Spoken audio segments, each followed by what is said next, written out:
penyelesaian organisasi PSHT itu ada beberapa macam. Namun ingat saudaraku, PSHT itu penyelesaiannya dengan hati, persaudaraan penyelesaiannya dengan hati, SH penyelesaiannya dengan hati.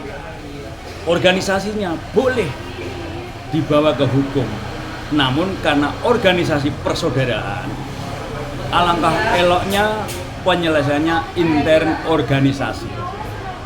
Jadi cara penyelesaiannya itu gampang sebenarnya. Mas Wi, Mas Is, Mas Taufik, Mas Mukjoko duduk bareng 4 orang mencari satu pemimpin untuk PSHT satu sedunia. Satu itu. Kalau tidak bisa begitu, organisasinya ada 2 nggak apa-apa. Ada Kulon, ada Etan nggak apa-apa. Namun instruksikan semua bersatu, PSHT-nya tetap satu.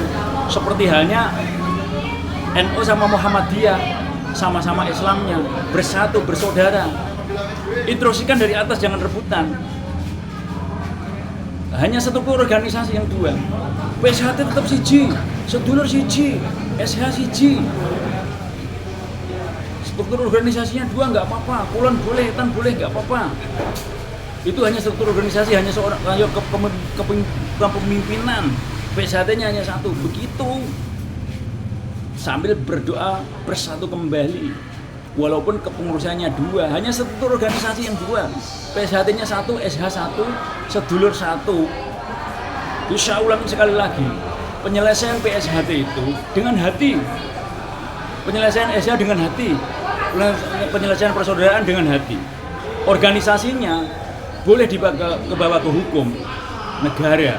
Namun karena organisasi persaudaraan, alangkah eloknya penyelesaiannya dengan intern organisasi. Harus berani ngalah untuk PSHT Jaya satu sedunia. Harus berani ngalah, perlu kesadaran.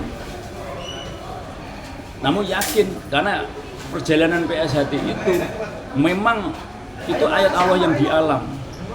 Jadi memang ayat Allah yang di alam menjadi 4 pemimpin atau 4 kiblat itu dalam rangka untuk mencari jati dirinya.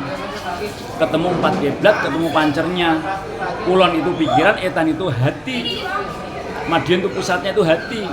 Kulon itu pikiran, Mas Taufik itu lambang pikiran, Mas Murjo kok lambang hati.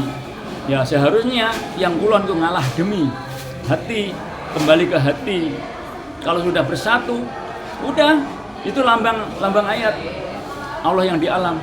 Kemudian yang menjadikan adalah mas-mas kita ada 9. Itu lubang 9 dalam diri kita itu. Lubang 9 dalam diri kita itu ikutin hati. Ada yang ikut pikiran, ada yang ikut hati. Nah semuanya ikut hati selaras dengan akal sehat. Makanya ending dari terjadinya ini adalah ayat Allah yang di alam yang harus dibaca.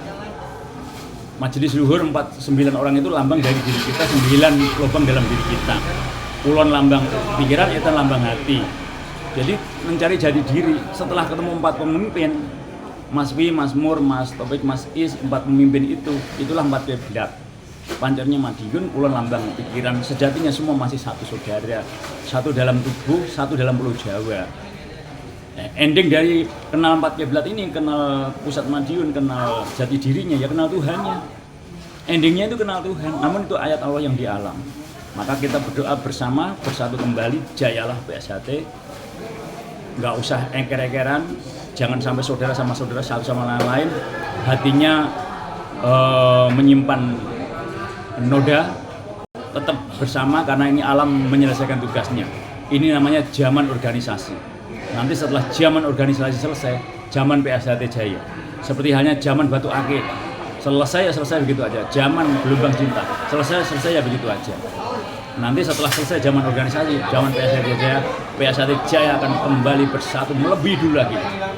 Salam persaudaraan, mohon maaf, mohon izin jika kami salah, kami ini menginginkan PSHT seperti dulu lagi.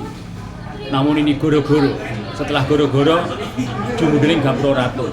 Setelah goro-goro akan kembali ke PSHT Jaya yang lebih kuat, yang lebih segalanya. Amin amin ya rabbal alamin. Sambil berdoa bersatu kembali dalam hati, dalam pikiran. Jangan ada noda hitam di pikiran, di hati, tetap PSHT Jaya jaya selamanya. Bila ada salah dan kurangnya minta maaf. Bila lebih berdaya. Assalamualaikum warahmatullahi wabarakatuh. Rahayu. Matur suwun.